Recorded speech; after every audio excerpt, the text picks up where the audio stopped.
NATO defense ministers gather in Brussels as the alliance faces mounting internal pressures. The United States is once again demanding an increase in European defense spending up to 5% of GDP, while they take a step back from NATO-Ukraine defense contact meeting. At the same time, European allies are struggling to meet the existing commitments, and questions are emerging over the future support to Ukraine.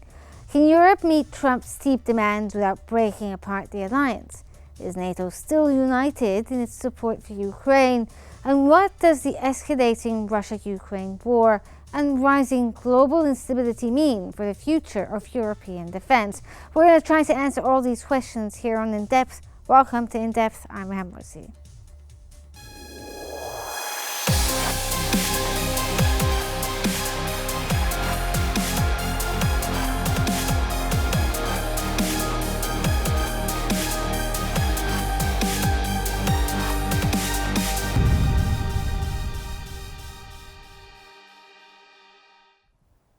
Ahead of the NATO defense ministers meeting in Brussels, U.S. Defense Secretary Pete Hegseth said NATO allies cannot rely on the United States for their defense and need to step up themselves.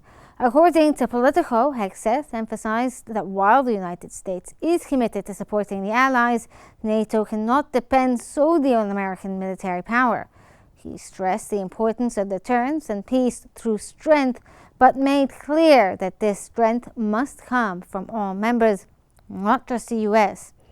The Brussels meeting comes just weeks before the high-stakes NATO summit in The Hague. At today's gathering, ministers are expected to agree on updated capability goals and lay the groundwork for a new defense spending target of 5% of GDP. Hegseth emphasized that all NATO allies must do their part in the continent's defense and said he is confident an agreement will be reached in The Hague.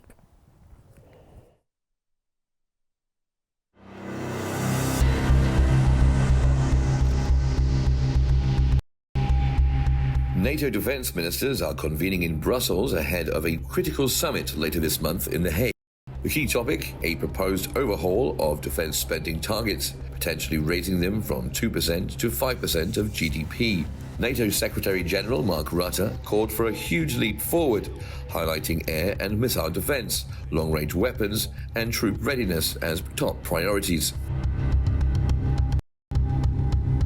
US President Donald Trump has previously called NATO out regarding the members' insufficient defense spending, saying it leaves the US disproportionately funding the alliance's security umbrella. The Trump administration demanded that the alliance partners spend 5% of their economic output on defense. Rutte acknowledged this gap and floated a compromise, a diversified 5% spending target, including 3.5% for direct defense and 1.5% for infrastructure. However, US commitment appeared shaky. For the first time since 2022, the US Secretary of Defense skipped the Ukraine Defense Contact Group meeting, which took place a day before the ministerial meeting. His absence underscored concerns that Washington is stepping back from Ukraine.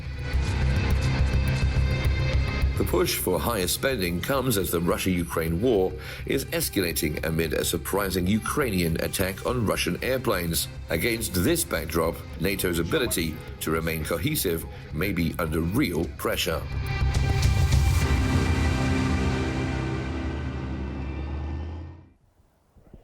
For more analysis, we're joined from Brussels by Nicholas Williams, a former NATO official, and from Paris by Nicholas Farzidi, Director of the European Asian Centre for Strategic Studies. Thank you both for joining us here on In Depth.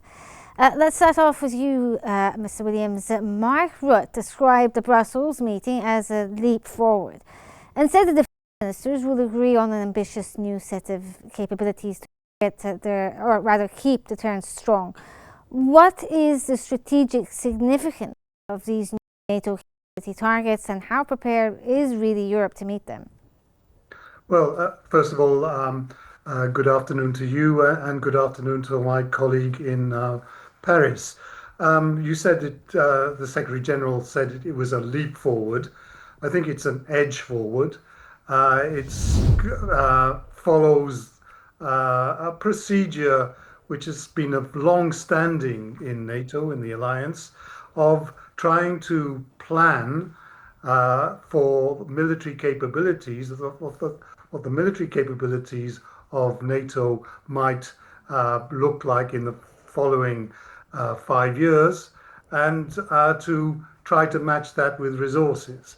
But the problem is the resources that Mr. Trump has demanded is too much. He's demanded the money before the capabilities. And of course, what the Europeans want to know is not whether the United States can be relied on solely, but what is the contribution of the United States? Then the Europeans can plan accordingly. But unfortunately, Mr. Trump wants to be ambiguous and wants to threaten the allies, and that's what is making the pressure and also the dangers to the cohesion of NATO.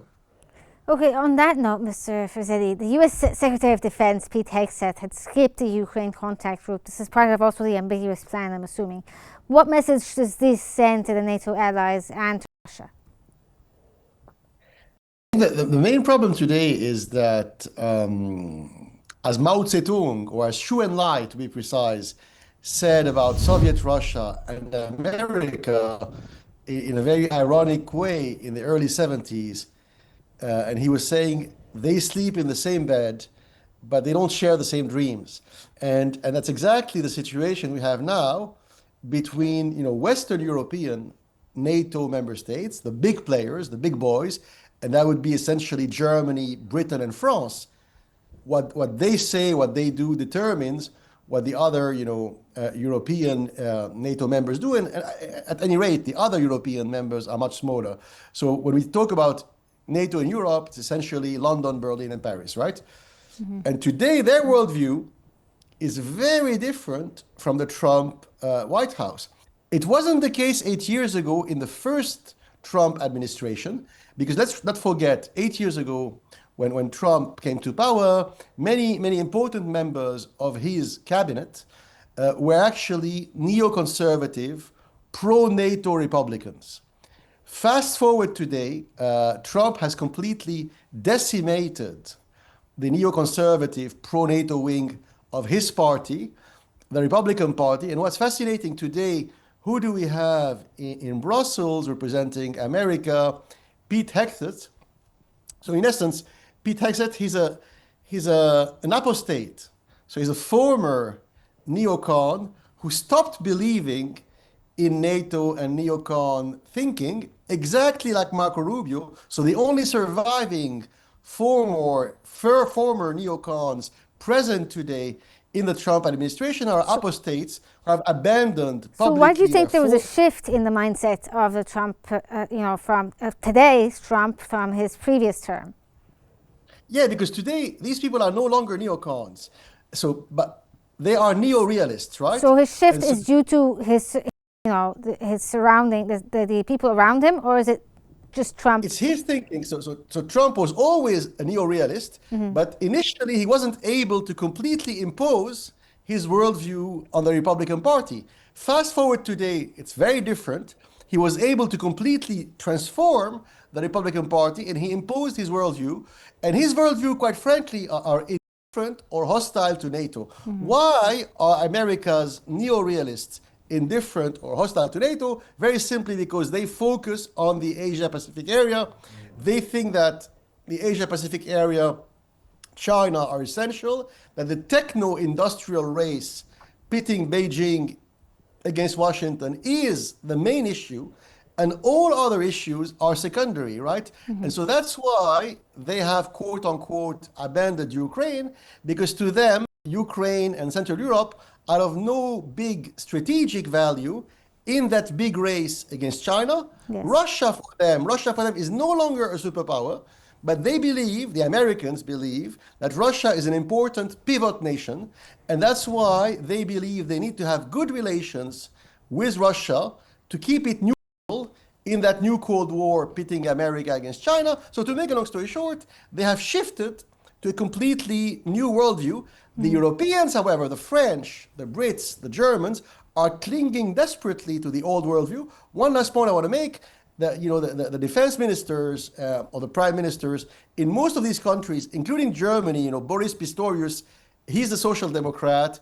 John Healey, the UK defense minister, is also a Labour social democrat. Macron is also a center-left social democrat. So all these people Different who love perspectives, NATO, yes. who support NATO, are culturally and politically completely opposed to everything Trump stands for. So if we can get Mr. Williams' response here as well, what do you think of what Mr. Fazeli just said about, the perspective of the Trump administration and how they're handling NATO and, the lack of importance or focus that they want when it comes to Europe and NATO? Do you agree with this? I agree largely, but I do think there's an element of what people call transactionalism in Trump's attitude to Europe. Europe is facing three challenges from Trump. The first is economic with the tariffs.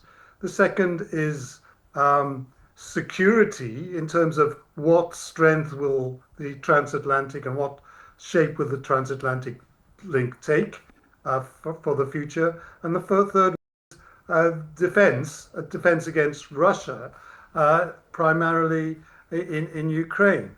And that some analysts believe that Trump is holding out the ambiguity of his attitude on these three issues in order to maximize the benefits, so-called economic, security, and defense for the United States. So it's whether he has a worldview, I don't know, but he does have a view which is transactional and wants to maximize, in his terms, the business economic opportunities. But sir, Mr. Williams, do you think that, as you said, he's transactional? Now, he is expecting a 5% increase when it comes to defense spending on NATO. Do you think that the Europeans are going to be able to meet this demand? No, of course not. But what the Europeans do, and this is the whole business about behind Mark Rutte's, the Secretary General of NATO's proposal, is smoke and mirrors. They will, as your introduction explained, they want to do 3.5%, commit NATO to 3.5% by 2032, and the other 1.5% will be negotiated in time after the NATO summit. But the headline will be, yes, we're committed to 5%. Look, some NATO countries, Canada, Belgium, have not even attempted to meet the 2%, and they will be promising to meet the 5%, however configured. So the answer to it is no, but they believe that smoke and mirrors will allow Trump to say, I've achieved what no other president has achieved before. Okay, Mr. Fazeli, if we can get your take here as well. Do you agree with Mr. Williams there about, the smoke and mirrors thing, especially since the US Defense Secretary Pete Hegseth had told reporters ahead of the NATO Defense Ministries meeting that a defense spending commitment of 5% of GDP across NATO alliance is going to happen? Do you believe this is something that's achievable, or are they going to try to find a smoke and mirrors stance, as Mr. Williams put it? So I agree with most of the arguments advanced by the great Nicholas Williams in Brussels, who knows a lot about NATO from the outside and from the inside. I think, Trump, yes, is transactional, and on the other hand, what the Europeans are doing is partly, of course, delusional, partly propaganda, smoke and mirrors. Let's not forget, 7 years ago when Trump said he wanted them to raise their military spending, let's not forget most of them mocked him. So actually, they literally made fun of Trump, saying that he was an imbecile, an idiot, and that didn't need to increase their military spending as a percentage of GDP. Here they are, 6, 7 years later, scrambling to do what Trump wants, or to pretend to do half of what Trump was. So it shows that, even though he may not seem to be a great long-term planner with a perfectly hatched plan, Trump succeeds very often, and the people who mock him 5, 6 years later, they eventually submit to him. Another angle which is interesting is, initially, so a year ago, there were some policymakers in Sweden and South Korea and France, like Macron in France, who were saying, great, if the Europeans raise their military spending, and if Trump comes back to the White House, and he came back to the White House 5 months ago, great, because they hate Trump. Therefore, the Poles and the Dutch and the Belgians are going to run to Sweden and France. They're going to buy advanced weapons and fighter jets from Dassault or from some French or Swedish company. Nothing of that happened. By a cruel irony, the most recent military procurement contracts written and paid for by Polish and Belgian and Dutch taxpayers were all awarded to American weapon manufacturers. None was given to the Swedes and the French. So another commercial, material victory for Trump. He's getting money. So from the fact that the Europeans are making a big budget effort, raising taxes, scrambling to raise military spending, all that money is going to Washington State, Boeing, Seattle, Ohio, Texas. It's not going to military manufacturers in England or France or Sweden. Okay, Mr. Williams, can we get your take here as well? You were saying there's going to be some sort of smoke and mirrors show happening, but assuming that this isn't a bluff and this isn't something that is going to, end transactionally as it usually does with Trump, and the US decides to pull out, drastically from NATO, how is this going to affect the Europeans, especially given what's happening between Russia and Ukraine? Well, I think they're frightened. As I said, they face a threefold attack by Trump, trying to appease Trump, which is never a very good idea, in my opinion, because it feeds his narcissistic tendencies and his desire or his belief that he can do anything he wants. But the Europeans, all Europeans, are trying to appease him, and the test will be his presence in The Hague at the end of this month, along with the idea that yes, he's got NATO to do what he wants, and therefore he can mark off a victory. That's a high-risk strategy for the Europeans, but it's the only strategy they know. They can't actually threaten the United States. It's not within their concept. It's not within their field of vision. So they can only appease the United States. And I think this is an error. Okay, Mr. Fazili, now Donald Trump has previously said the US won't protect those who don't pay. How should this be interpreted when it comes to negotiating? Is this a tactic or a threat, really, to the NATO unity? It's because, Trump, with all his faults, realized that 25, 30 years after the end of the World War, the Cold War ended in 1980. So the raison d'être, the reason for NATO's presence was to fight the Soviet Union. The Soviet Union ceased to exist in 1990. So this is why, cynically maybe, in a Machiavellian, aggressive way, maybe, Trump is saying, we've been paying for something which doesn't serve its intent, its purpose. Atlantic. What does it mean, Atlantic? Atlantic means, in ancient Greek, the ocean connecting Iceland, Greenland, to France, Spain, and Morocco, the Atlantic Ocean, right? Ukraine has nothing to do with the Atlantic Ocean. So clearly, over the years, in a very arbitrary way, NATO has expanded its reach, expanded its original intent, and they have infringed on Eastern European. But wasn't this, mainly due to sort of American push, not under Donald Trump, but Ukraine is due to a lot of pushing from the Americans for them to ascend into NATO. So essentially, it's still part of the American strategy. Yes. Yes, you're right. The previous administrations, be they Democrats, they were neoconservatives. George W. Bush, Dick Cheney, Obama, Hillary Clinton. They believed in NATO. They loved NATO because they're neoconservatives. Trump and his people are from a completely different school of thought. So they're saying, wait a minute, game over. It should have stopped in 1990. We're paying for something that doesn't reward us because our interests now are in the Asia-Pacific area, the techno-industrial war, Cold War II against.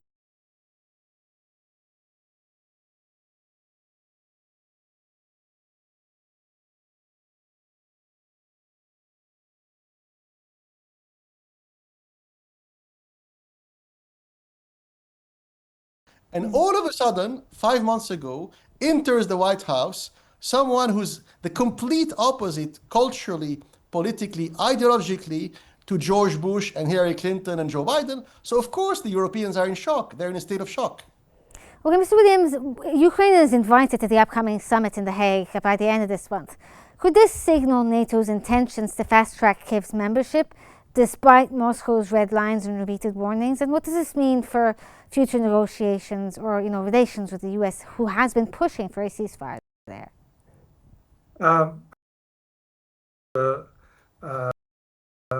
To you is no. It doesn't mean the fast track to Ukraine's NATO membership. I think behind the scenes there was a struggle. The Americans didn't want Ukraine or Zelensky to be mentioned or to be present at all in this summit. And they wanted to focus on the finances and the what we've called transactional business of 3%, 3.5%, 5%. I don't know what the date is. As a compromise, and this is how the Euro is considered to be a major victory for the Europeans, Zelensky will be invited to a dinner or a lunch. So it's just again performative and symbolic, minor European victories against a major American pressure for doing more on defense and distancing the Americans from the hard business of defense in Europe. Okay, Mr. Fuseli, now, a lot of critics to obviously the US, demands to Europe, where they're asking them to pay more, but the critics here are saying that the US is essentially refusing to lead. Do you think that the Trump administration is retreating from global leadership, or are they shifting their priorities, as you had earlier, maybe looking into, East Asia, for instance, but not necessarily anywhere else, like Europe, which was a traditional partner for the US? Right. Well, to be a global leader, and now clearly there are only two powers contending for the title, and the two powers are America and China. Europe can no longer pretend it's contending for global leadership.